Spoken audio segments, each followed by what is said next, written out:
I don't know what century it is. I can figure it out, but I don't know offhand. My mind glitches and I can't remember if the number of the century is one more or one less than the numbers at the beginning of the years. Does anyone else have this problem? I have to think about it every time. First century had no hundreds digits, which means the second century years start with 1, so to get the years from the century, I have to subtract 1. If I want to know the number of the century, I have to do math. Easy, but still, I have to deduce it every time. For me, it's in the same category as telling right from left.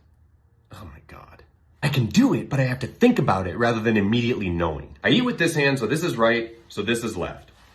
I can't do the L trick because as soon as I hold my hands up, I forget what L looks like and they both seem correct. It's the same thing with centuries. If I hear the 18th century, I have to mentally go back to the first century, note that 0 is less than 1, come back to the 18th century, subtract 1, and then I have it. It's the 1700s. Is that right? All this nonsense is why I almost always use the numbers of years rather than the number of the century. It's just easier for me. And people like me if you're out there. Purists will point out that the year numbers and the century number aren't the same. The 1500s refers to 1500 to 1599, but the 16th century is 1501 to 1600. But I ignore that for my mental health. Anyway, thanks for watching. Come along if you feel like it. Oh, and it's the 21st century right now. I just did the math and I double checked on Wikipedia.